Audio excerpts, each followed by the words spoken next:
साध्य साधन आदि का विचार। व्यास जी बोले, सूत जी का यह वचन सुनकर वे सब महर्षि बोले, अब आप हमें वेदांत के सार सर्वस्वरूप अद्भुत शिव पुराण को सुनाइए। मुनियों का यह वचन सुनकर अतिशय प्रसन्न हो वे सूत जी शंकर जी का स्मरण करते हुए उन श्रेष्ठ मुनियों से कहने लगे, आप सब महर्षि गण रोग शोक से रहित कल्याणमय भगवान शिव का स्मरण करके वेद के सार तत्व से प्रकट पुराण प्रवर शिव पुराण को सुनिए, जिसमें भक्ति, ज्ञान और वैराग्य इन तीनों का प्रीतिपूर्वक गान किया गया है और वेदांत वेद्य सद्वस्तु का विशेष रूप से वर्णन किया गया है। हे ऋषिगण, अब आप लोग वेद के सारभूत पुराण को सुने। बहुत काल में पुनः पुनः पूर्व कल्प व्यतीत होने पर इस वर्तमान कल्प में जब सृष्टि कर्म आरंभ हुआ था, उन दिनों 6 कुलों के महर्षि परस्पर वाद विवाद करते हुए कहने लगे, अमुक वस्तु सबसे उत्कृष्ट है और अमुक नहीं है। उनके इस विवाद ने अत्यंत महान रूप धारण कर लिया। तब वे सब के सब अपनी शंका के समाधान के लिए सृष्टिकर्ता अविनाशी ब्रह्मा जी के पास गए और हाथ जोड़कर विनय भरी वाणी में बोले, हे प्रभु, आप संपूर्ण जगत का धारण पोषण करने वाले हैं तथा समस्त कारणों के भी कारण हैं। हम यह जानना चाहते हैं कि संपूर्ण तत्वों से परे परात्पर पुराण पुरुष कौन है? ब्रह्मा जी बोले, जहाँ से मन सहित वाणी उन्हें न पाकर लौट आती है तथा जिनसे ब्रह्मा, विष्णु, रुद्र और इंद्र आदि से युक्त यह संपूर्ण जगत समस्त भूतों एवं इंद्रियों के साथ पहले प्रकट हुआ है, वे ही ये देव, महादेव, सर्वज्ञ एवं संपूर्ण जगत के स्वामी हैं। ये ही सबसे उत्कृष्ट हैं।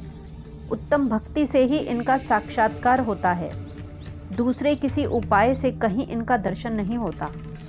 रुद्र, हरि, हर तथा अन्य देवेश्वर सदा उत्तम भक्ति भाव से उनका नित्य दर्शन करना चाहते हैं।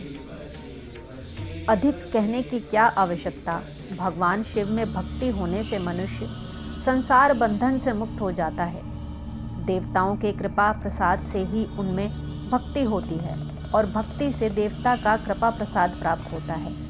ठीक उसी तरह जैसे यहाँ अंकुर से बीज और बीज से अंकुर उत्पन्न होता है। इसलिए हे द्विजो, आप लोग भगवान शंकर का कृपा प्रसाद प्राप्त करने के लिए भूतल पर जाकर वहाँ सहस्त्र वर्षों तक चलने वाली एक विशाल यज्ञ का आयोजन करें। इन यज्ञपति भगवान शिव की ही कृपा से वेदोक्त विद्या के सारभूत साध्य साधन का ज्ञान होता है। मुनिगण बोले, हे भगवान, परम साध्य क्या है और उसका परम साधन क्या है? उसका साधक कैसा होता है? ये सभी बातें यथार्थ रूप से कहें। ब्रह्मा जी बोले, शिव पद की प्राप्ति ही साध्य है, उनकी सेवा ही साधन है तथा उनके प्रसाद से जो नित्य नैमित्तिक आदि फलों की ओर से निष्प्रह होता है वही साधक है। वेदोक्त कर्म का अनुष्ठान करके उसके महान फल को भगवान शिव के चरणों में समर्पित कर देना ही परमेश्वर पद की प्राप्ति है। वही सालोक्य आदि के कर्म से प्राप्त होने वाली मुक्ति है। उन पुरुषों की भक्ति के अनुसार उन सबको उत्कृष्ट फल की प्राप्ति होती है। उस भक्ति के साधन अनेक प्रकार के हैं, जिनका प्रतिपादन साक्षात महेश्वर ने ही किया है। उसे संक्षिप्त करके मैं सारभूत साधन को बता रहा हूँ। कान से भगवान के नाम गुण और लीलाओं का श्रवण, वाणी द्वारा उनका कीर्तन तथा मन के द्वारा उनका मनन, इन तीनों को महान साधन कहा गया है। तात्पर्य यह कि महेश्वर का श्रवण, कीर्तन और मनन करना चाहिए। यह श्रुति का वाक्य हम सबके लिए प्रमाणभूत है। संपूर्ण मनोरथों की सिद्धि में लगे हुए आप लोग इसी साधन से परम साध्य को प्राप्त हों।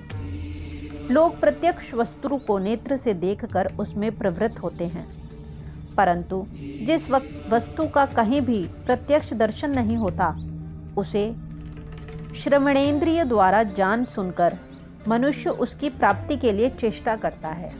अतः पहला साधन श्रवण ही है। उसके द्वारा गुरु के मुख से तत्व को सुनकर बुद्धिशाली विद्वान पुरुष अन्य साधन, कीर्तन एवं मनन की सिद्धि करे। कर्मशः मनन पर्यंत इस साधन की अच्छी तरह साधना कर लेने पर उसके द्वारा सालोक्य आदि के क्रम से धीरे धीरे भगवान शिव का संयोग प्राप्त होता है। पहले सारे अंगों के रोग नष्ट हो जाते हैं, तत्पश्चात सब प्रकार का लौकिक आनंद भी विलीन हो जाता है। अभ्यास के ही समय यह साधन कष्टप्रद है, किंतु बाद में निरंतर मंगल देने वाला है।